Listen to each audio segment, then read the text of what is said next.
पहले भी गांव में मीटिंग हुई, मदन जी भी आए, सब जिम्मेदार साथी इकट्ठा हुए थे। आज भी आप सब लोग आए हो, आपने सम्मान रखा।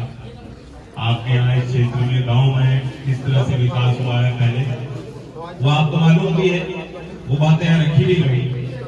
क्योंकि एक अधिकार भी बनता है, आपको जब दिल लगा के कोई काम करता है और आपको मालूम है कि सरकारों से काम लेना और काम कराना बहुत कठिन होता है। हम लोग तो वैसे ही विपक्ष में हैं, हमको और संघर्ष के आदि हैं। पहले होता था कि काम राजनीतिक सीमाओं से दूर हटके भी काम विपक्ष के भी होते थे, लेकिन अब पक्षपात का रवैया अपनाया जाए।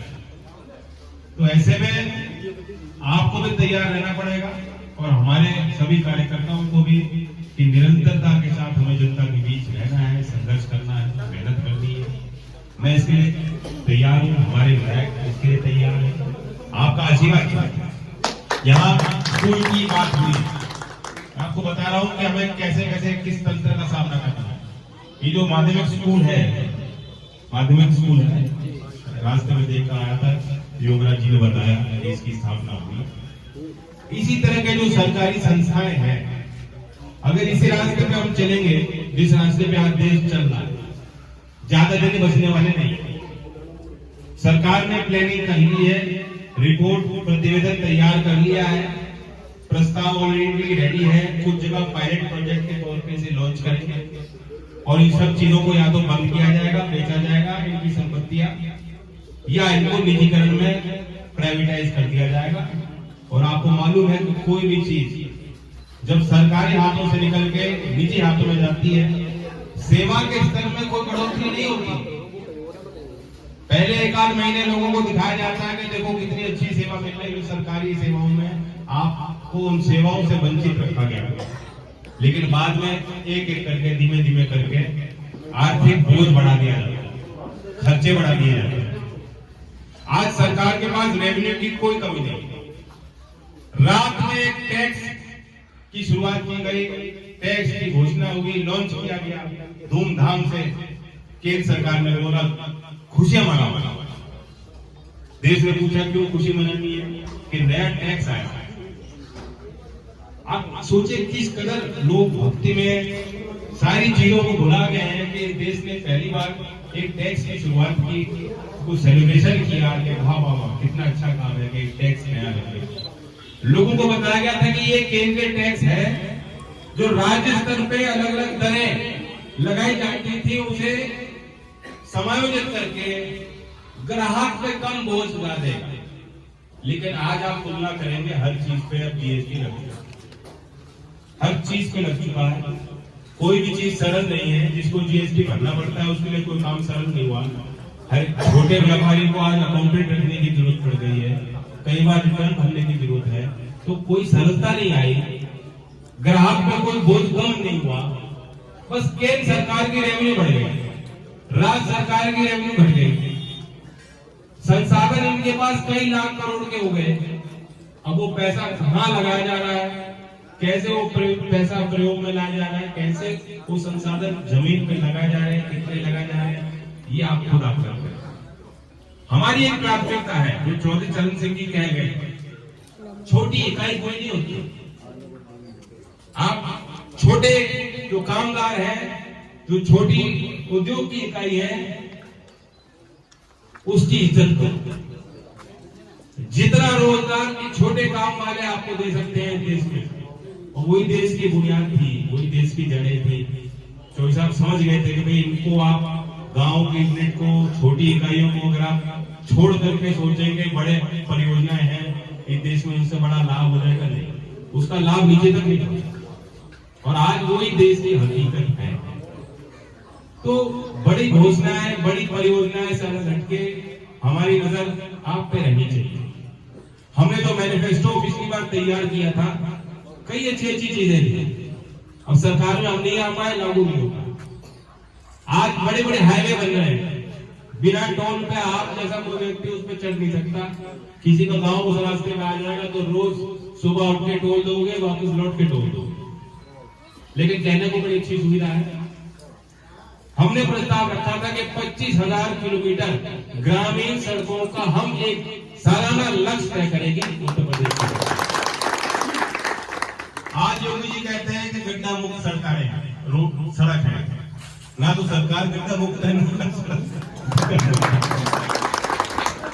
और सड़क एक तरफ बनती है दूसरी तरफ टूटनी शुरू हो जाती है। आपने देखा होगा, नौजवान है, आप देखिए ना सोशल मीडिया पे, वो पीलीभीत में वो पत्रकार है ऐसे उखाड़ कर चारों तरफ की बात। और हर साल हमारे प्रदेश में 1000 से 2000 लोग सिर्फ गड्ढों के कारण दुर्घटनाओं में मर रहे हैं, लेकिन किसी की कोई जवाबदेही नहीं है।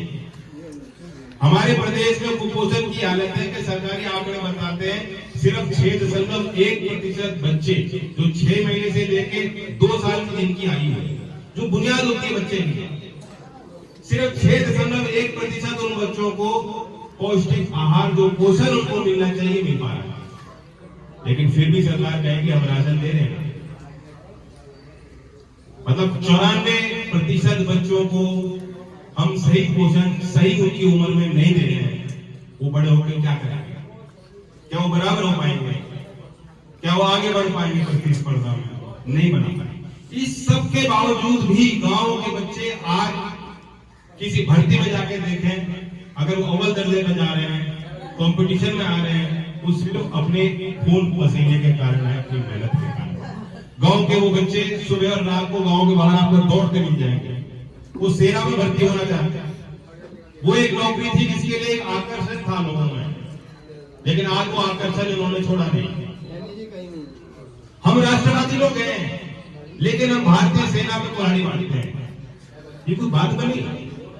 हमने सारे विदेश में अपने पड़ोसी देशों को ये मैसेज दे दिया कि मोदी जी के पास अपने हवाई जहाज खरीदने के पैसे हैं। हमारे देश की राजधानी में जो नए संसद की कोई आवश्यकता नहीं थी, लेकिन हजारों करोड़ वहां लगाने को लुटाने को है। मैंने तो नहीं मांगा था कि मैं नाम भवन चाहिए। आपने मांगा था क्या कि नया पार्लियामेंट चाहिए? किसी ने नहीं मांगा, लेकिन वहां पैसा है। लेकिन भारतीय सेना के जवान के लिए हम 15 साल की नौकरी नहीं दे सकते, उसकी तनख्वाह देने के लिए, उसको आगे पेंशन देने के लिए हमारे पास पैसा नहीं। ये देश की प्राथमिकता है। आज उद्योगपतियों के इशारे पे गन्ना सत्र चालू है, एक लगभग महीने से मिल चल रही है, लेकिन गन्ने का रेट कोई दर तय नहीं किया। पर्चियों पे शून्य लिखा किसानों को मिलता है, और 1 मिले 2 मिल गए। आप ठीक कह रहे हैं, 0.0 पॉइंट भी लिखना पड़ता है। आपको तो पता ही कानून में प्रावधान है 14 दिन में भुगतान होगा, वरना ब्याज मिलेगा। अब ब्याज भुगतान तो छोड़िए, ब्याज का भी आपका हक है ना कानूनी। इन्होंने ऐसी नौबत कर दी, कल को किसान कोर्ट में भी नहीं लड़ पाएगा कि भाई हम तुमने हमें समय पे भुगतान नहीं दिया, तुमने हमें ब्याज नहीं दिया। क्योंकि इनका जवाब होगा जब कोई रेट ही नहीं थी, जब रेट ही नहीं खुला हम किस दर पे भुगतान करते। इन्होंने लूपहोल छोड़ दिया, रास्ता दे दिया पूंजीपतियों को कि तुम्हें भुगतान समय पे देने की जरूरत। अरे उन लोगों पे लाठी चलाओ, सरकारी लाठी होती है, सरकारी कलम का प्रयोग करो ताकि समय पे किसान को भुगतान मिल जाए। वित्तीय स्थिति प्रदेश की इतनी खराब है, छात्रों की जो स्कॉलरशिप योजनाएं थी सारी बंद हो। पेंशन भी, जो मेरी सूचना है, पेंशन भी अभी काफी समय से बंद है, नहीं मिल रही। नरेगा में जितनी आप काम करा सकते हैं, प्रधान के स्तर पे जो प्रयास होते हैं, पंचायत के स्तर पे जो प्रयास होते हैं, पैसा नरेगा का भी बहुत समय से नहीं मिल पा रहा। लेकिन इनकी होर्डिंग नहीं रुक रही, इनका प्रचार नहीं रुक रहा। मैं तो कहता हूँ भाई, तुम्हारे एक विधायक की तुम्हें जरूरत थी नहीं, डबल इंजन सरकार है, ऐसा तो है नहीं कि तीसरा इंजन खतौली लगा देगा तब काम होगा। तुम्हें क्या जरूरत पड़ रही? तुम्हें तो चुनाव लड़ना ही नहीं चाहिए था। तुम्हारे विधायक को तो अवैध माना है कोर्ट में। ऐसा नहीं है कि मैंने चिट्ठी लिखी तो हटना पड़ा, नहीं है। तुमने कानून का उल्लंघन किया, कानूनी तुम्हें सजा मिल गई, तुम इस लायक नहीं हो, तुम विधायक बने। तो एक ना एक दिन होना था। जब सर्वोच्च न्यायालय ने संज्ञान ले लिया तो चुनाव होना ही था।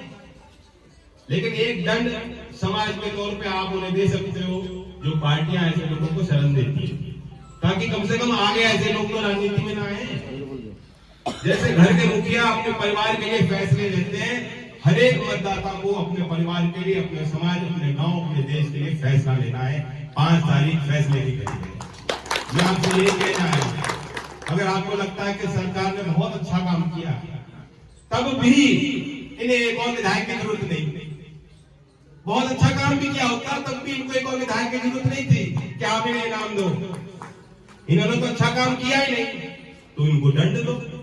तो 5 तारीख में दंड देने का एक ही तरीका है, बटन दबाओ।